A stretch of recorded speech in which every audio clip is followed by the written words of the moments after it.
Every new author has a story to claim. Sit back, listen to conversation between Terry Lynn and new authors on the rise, and let the journey begin. Hello, everyone. Welcome to my podcast, Conversations Between Terry Lynn and New Authors. On this episode, I'm talking with a newly children's book author, Judith Ewa. She writes picture books about preserving the environment. Welcome, Judith. Thank you. I'm so glad to be here. Please tell us about your writing and your first book. Well, I write mainly to bring awareness to children about the importance of preserving the environment. My first book was BB Saves the Honeybees, and this was released in May 2023. That's an important topic to teach kids. Thank you, Judith, for writing a picture book for kids to learn about preserving the environment. What inspired you to write children's books? I believe that children are our future, and I also think the environment is also quite an important topic. And as I believe that we need to leave our children with a healthy planet, then the children should understand the issues around climate change and be part of the solution by taking small steps today to make a big difference tomorrow. Yeah, I agree with you. We should make this earth clean for the future generations. Yes. Where did the idea for your first book come from? I work in the area of climate change, and it felt it would be a good initiative to bring awareness to children about climate change and what can be done to adapt and mitigate its effects on the planet. Actually, here in Switzerland, in around 2022, there had been a lot of stories in the news about the decline of the bee population due to the use of insecticides on plants, etc. That's where the idea for BB Saves the Honeybees came from. That's such an inspiring reason to write a children's book. Introducing kids to the topic of climate change early on is so important, and using a relatable story like BB Saves the Honeybees is a wonderful way to spark curiosity and awareness. I love how you connected a real issue happening in your own country with a creative solution that children can understand and learn from. It's powerful to see how storytelling can become a tool for environmental education and action. Yes, storytelling is very important. We're both part of the Children's Book Mastery program. Would you like to share your experience with it? What do you think people should know about it? Children's Book Mastery is a wonderful program. Imagine for me, at the end of a 3-day boot camp, I had a manuscript. A manuscript. Sure, it still needed work, but I had a manuscript. The program provides sessions with experts from many areas along the writing spectrum, from editing, publishing, marketing, etc. And there are also critique sessions and training sessions that are also in the mix. And this provides for a complete package. And I have really learned a lot. And it's a wonderful program, and I recommend it to any budding children's author. Wholeheartedly agree. Children's Book Mastery is the complete package for any children's book author. I learned so much throughout the program. Yes, so have I. It's really amazing. Did any real-life kids or experiences influence your characters? Not really. Actually, my character was supposed to be a bee, since I was talking about honeybees. And then later on, when I sent it off to the editors, one of the feedback suggestions I received was, why don't you make it a child? And so I converted the bee to a little girl, Bibi, and the story still worked. So that's how Bibi came about. That's such an interesting change. Starting with a bee as the main character makes perfect sense for a story about honeybees, but changing it to a little girl like Bibi adds a personal human connection that kids can really relate to. Probably helps young readers see themselves in the story and understand that they can also play a role in protecting the environment. Sometimes those creative changes make all the difference, and it sounds like that decision really brought the story to life. Precisely, and it just worked. What age group do you write for, and why that age in particular? I write for children aged between 5 and 8 years old. I believe that at this age, children just soak everything up like a sponge. They're very curious and eager to learn about what makes things work, what makes things tick. Um, this is the perfect age to bring awareness about the importance of preserving the planet. And that's why I chose this specific age group. Yeah, I agree that is the perfect age group to educate about the importance of preserving the planet. Thank you, Judith, again, for writing a picture book for kids to learn about preserving the environment. No, it's been my absolute pleasure. What's your favorite children's book from your own childhood? That would have to be Black Beauty by Anna Sewell. Um, this was a very important storybook for me, learning about the challenges, exploring how they overcame the challenges. And it was a very inspiring book for me as a child growing up. Oh, that's a good pick. Black Beauty is an awesome book. Yes, and it's very relatable.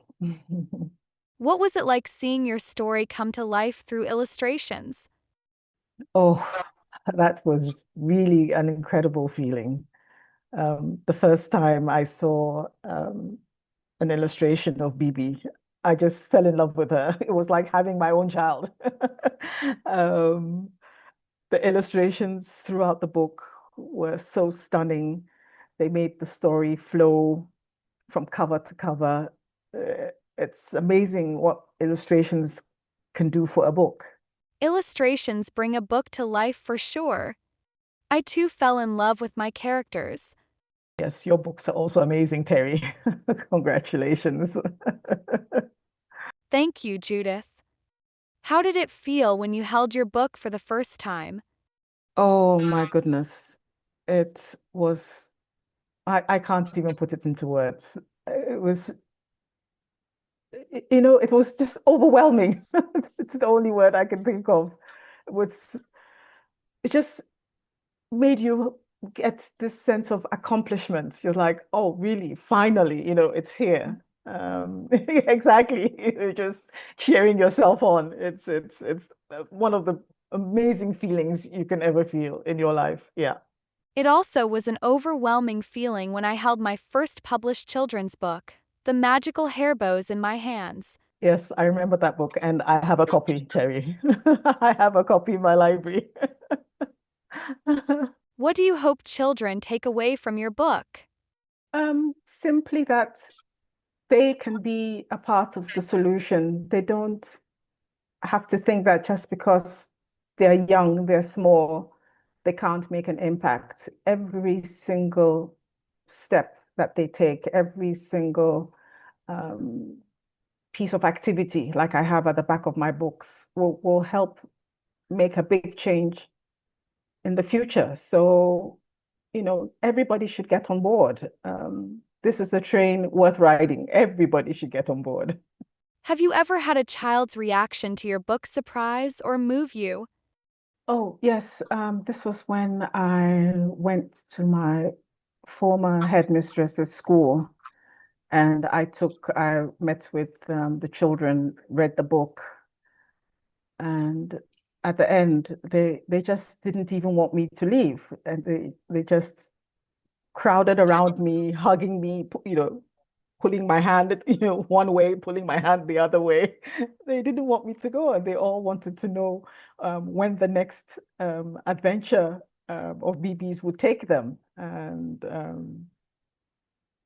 so they were really excited about it, and I just love that the book could generate this type of feeling and expression of interest. It was really very heartwarming to see.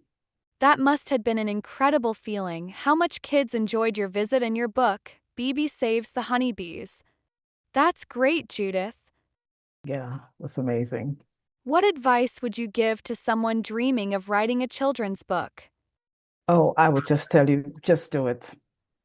Don't sit on the fence. Don't hesitate any longer.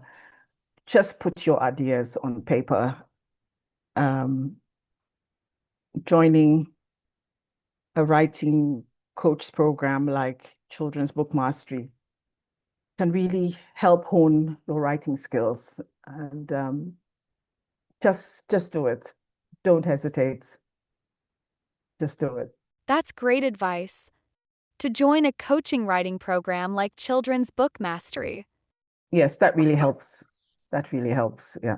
What can we expect from you in the future, your upcoming books?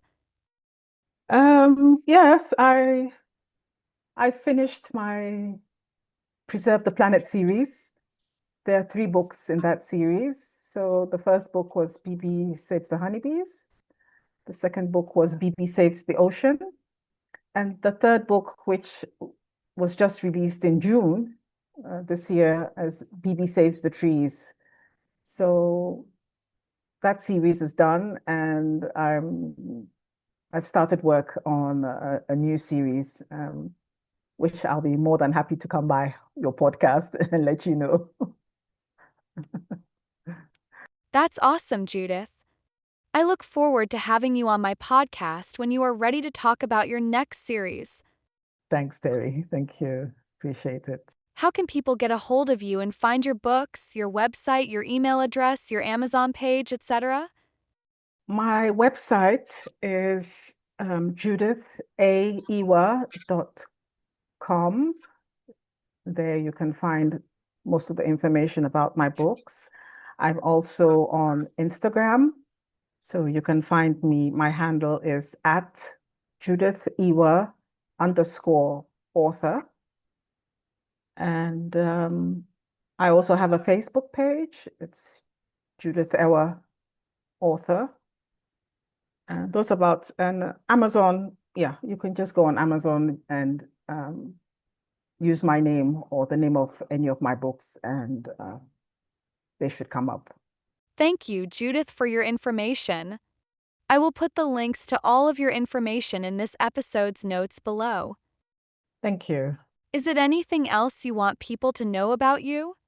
Just one little thing. I'm trying to create a course for authors to get them familiar with creating content on Canva and posting on Instagram. So I hope authors would be interested in this and reach out to me, follow me on Instagram to see when I'm ready to launch.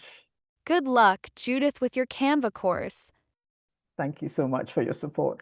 Thank you, Judith, for talking with me on my podcast, Conversations Between Terry Lynn and New Authors on the Rise. Thank you so much, Terry, for having me. It's been a real pleasure for me. Okay, my listeners, tune in next week when I talk with the new children's book author, Joanna Cito. We'll talk about her first book, Chicken and Duck Talk, Learning to Swim. You'll find out what languages she wrote it in. Until then, happy reading with your kiddos.